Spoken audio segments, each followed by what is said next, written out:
Quand on parle de musique, et plus particulièrement de rock avec quelqu'un, qu'il s'agisse d'un débat houleux ou d'une discussion bon enfant, et que ce soit dans la vie réelle ou sur internet, la conversation finit presque invariablement par embrayer sur une question. Qui, des Beatles ou des Rolling Stones, est le plus grand groupe de rock de l'histoire? Comme s'il était parfaitement inconcevable d'aimer autant un groupe que l'autre pour des raisons différentes, ou même de considérer qu'il puisse y avoir mieux ailleurs. Alors, les Stones sont-ils le plus grand groupe de rock du monde? Il faudrait déjà décider sur quels critères on se base pour décréter qu'un groupe de rock est plus grand qu'un autre.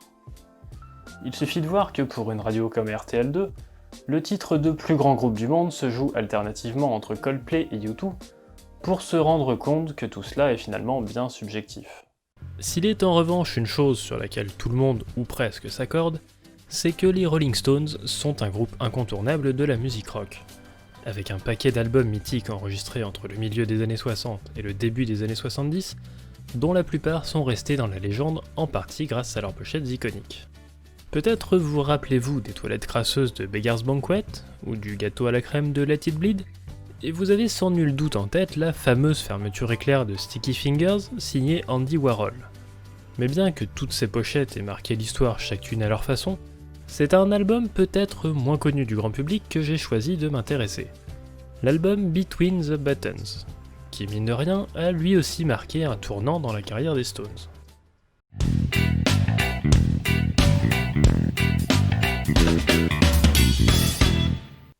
Commençons par le commencement, voulez-vous? Between the Buttons est à la fois le 5e et le 7e album des Rolling Stones. Je m'explique. À l'époque, les parutions n'étaient souvent pas les mêmes suivant le marché dans lequel elles étaient distribuées. Tout simplement car chaque pays fonctionnait différemment. Pour un même album, on pouvait avoir des tracklists différentes, avec des chansons supprimées ou rajoutées, des pochettes différentes, et même un titre différent. Du coup, c'était à la fois le même album, mais pas tout à fait le même album. Oui, c'était vraiment le bazar. Nous disions donc, Between the Buttons est à la fois le 5e album studio anglais des Rolling Stones, et le 7e sorti sur le territoire américain. Il est enregistré entre août et décembre 1966 dans plusieurs studios d'Hollywood et de Londres, et sort en janvier 1967 au Royaume-Uni et début février aux États-Unis. Sur le plan musical, je ne vais pas essayer de vous le vendre comme une révolution, car c'est certes un très bon album, mais la révolution s'est en fait opérée sur l'album précédent, Aftermath, sorti en avril 66 au Royaume-Uni et considéré comme leur premier vrai album. Pourquoi cela? Eh bien parce que les précédents, aussi bons soient-ils, ne vont pas chercher bien loin, en proposant pêle-mêle reprises de standards de blues et de rock'n'roll, et quelques compositions originales. Rien de mal à cela, c'est comme ça que l'industrie fonctionnait à l'époque. Sortir un maximum de singles et d'albums en un minimum de temps, pour capitaliser sur le succès d'un groupe avant que le soufflet ne retombe. Avec Aftermath, les Stones proposent pour la première fois un album entièrement original, avec des chansons toutes signées Jagger Richards. Ce que les Beatles avaient déjà commencé à faire dès 1964, avec A Hard Day's Night. Il était donc plus que temps de sauter le pas. Mais Aftermath a surtout le mérite de proposer du contenu pour le moins varié, avec des arrangements novateurs chapeautés par Brian Jones, Le vrai génie du groupe, diront certains, qui délaisse la guitare pour amener dans la musique du groupe une patte un peu plus exotique à coups de dulcimer, de vibraphone, de flûte à bec ou de marimba. Le groupe se permet même de sortir une ballade médiévale avec le morceau Lady Jane. Une ballade médiévale. Eh bien, avec Between the Buttons, on prend les mêmes instruments et on recommence. Les Stones continuent d'expérimenter, et ne manquent pas de s'inspirer au passage de tout ce qui se fait chez les autres. Les Beatles, évidemment, ou les Kings, mais également le courant psychédélique émergeant tout doucement sur la côte ouest des États-Unis, ainsi que la musique orientale, toujours sous l'impulsion de Brian Jones.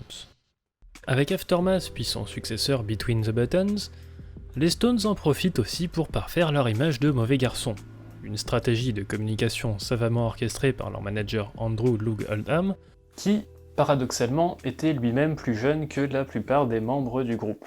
pour les positionner comme les anti-Beatles. Cela s'entend sur certaines chansons, comme le très évocateur Stupid Girl, sur Under My Thumb ou Painted Black, pour ce qui est de l'album Aftermath, ou encore sur le non moins évocateur Let's Spend the Night Together, sur Between the Buttons. Mais, comme chacun le sait, être un bad boy, c'est aussi une question d'attitude et d'image. Et qui dit image, au sens propre du terme. Yes, it's number one, it's top of the pops! Dans les années 60, en dehors de la télévision et des magazines, les pochettes de disques restent le meilleur moyen pour les fans de voir leurs idoles. La plupart du temps, ces pochettes se contentent de belles photos où les artistes prennent la pose avec un beau costume et une attitude tout ce qu'il y a de plus correct, parce qu'il ne faudrait surtout pas choquer. Ça restera la norme quelques temps encore, avant que les mentalités changent et que tout le monde, artistes comme producteurs, comprennent que le public, majoritairement adolescent, est finalement plus sensible à l'image du rocker débridé qu'à celle du gendre idéal. Sauf que voilà, pour que ce changement s'opère, il a bien fallu que certains sautent le pas. Nous ne sommes encore qu'à la toute fin de l'année 1966, je vous le rappelle. Et si le top des charts anglais voit quelques incursions de groupes comme les Beatles, les Kings, les Who ou les Troggs, l'ensemble reste bien gentillé et propre sur soi. Et chez ces coincés d'américains, c'est même encore pire. Heureusement pour les rock, les Stones sont là. Voyons donc, si vous le voulez bien, comment Between the Buttons et sa pochette ont contribué à changer la donne. Alors, qu'est-ce qu'on y voit? Je vous écoute. Oui, au fond? 5 hommes. Effectivement. Ils ont l'air un peu fatigués ou drogués. Oui, ce sont des musiciens, donc l'hypothèse de la drogue est fortement envisageable. Peut-être même de l'alcool. Beaucoup d'alcool. Bon, à part ça, qu'est-ce que vous voyez d'autre? Je sais pas grand-chose. La photo est vachement floue. Oui, c'est vrai aussi. And the Oscar goes to that guy over there. Congratulations. Bon, c'est pas mal tout ça. Ça nous laisse de quoi partir sur de bonnes bases. Avant toute chose, ce qu'il faut savoir, c'est que si les Stones ont l'air complètement crevés, c'est parce qu'ils le sont. En effet, la photo a été prise au cours d'une séance qui a eu lieu à 5h30 du matin, en novembre 1966, à la sortie d'une session d'enregistrement nocturne au studio olympique de Londres. Tu m'étonnes qu'ils aient l'air un peu tendus. Le photographe s'appelle Gered Mankowitz. Il travaille dans le milieu de la musique depuis le début des années 60, et autant vous dire qu'il a photographié beaucoup de gens, incluant déjà tout le gratin anglais de l'époque, ce qui fait pas mal de beau monde. En 1966, il avait à peine 20 ans, ce qui facilitait grandement le contact avec les artistes qui avaient à peu près le même âge que lui, mais il avait déjà ouvert son studio depuis 3 ans. Autre chose notable concernant la photo, vous l'avez remarqué, c'est cet effet de brouillard ou de fumée, cette impression que la réalité se dissout à moitié et qu'on a déjà un peu basculé dans quelque chose d'autre.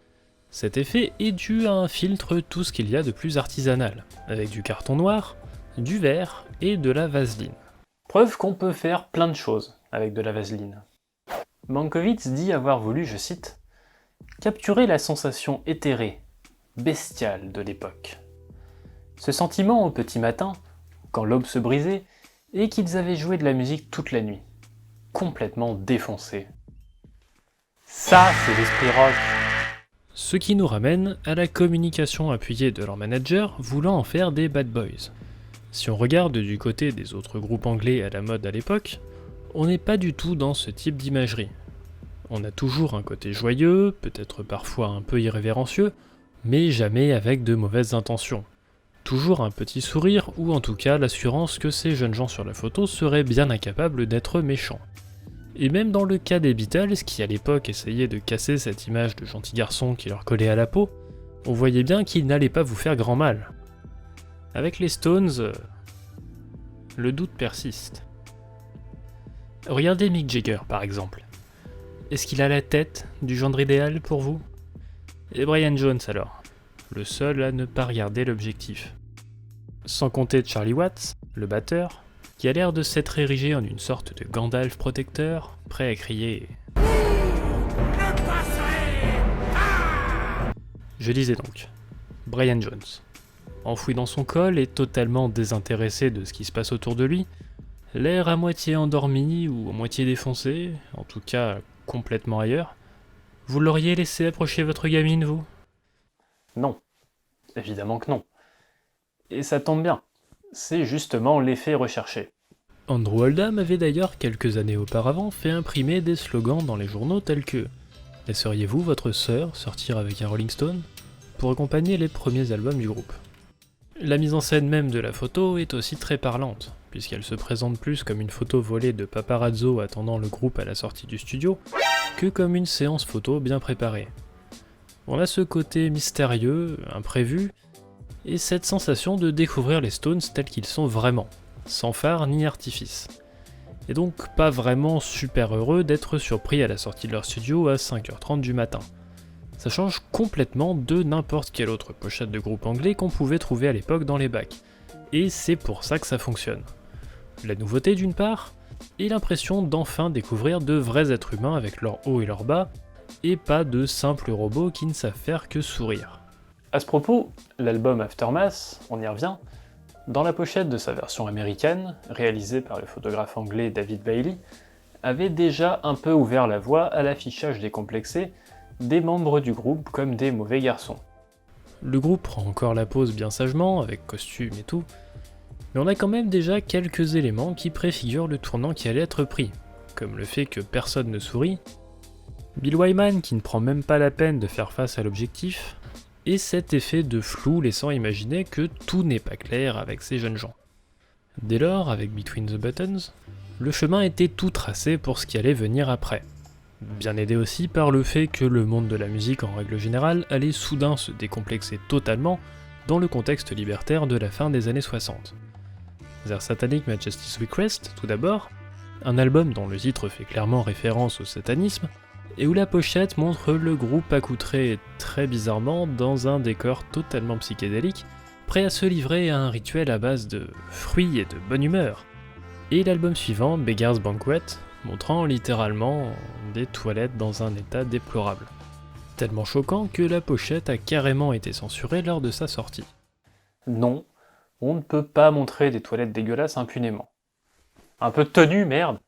Bref, ce que je voulais vous montrer aujourd'hui dans cette vidéo, c'est que l'image que l'on a aujourd'hui des Stones, celle de la quintessence même des rockers, avec sexe, drogue, alcool et le tout avec excès, elle n'est pas venue tout de suite en un claquement de doigts.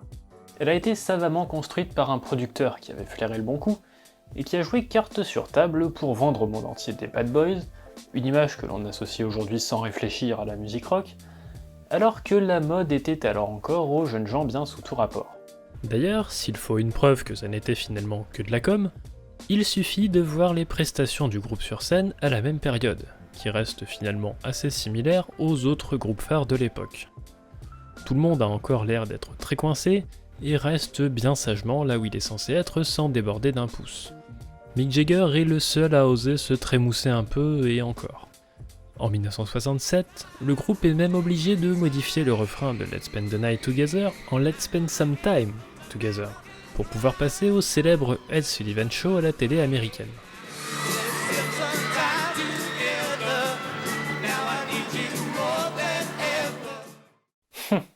On a vu plus subversif quand même.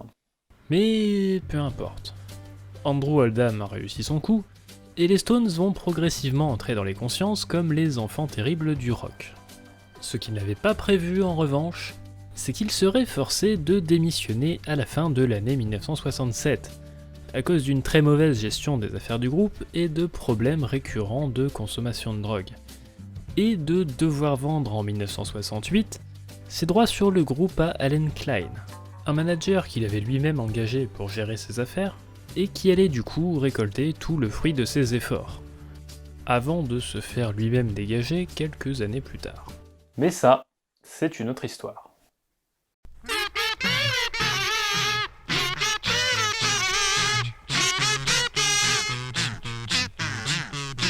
Ça restera la norme quelques temps encore. Voilà. Merci.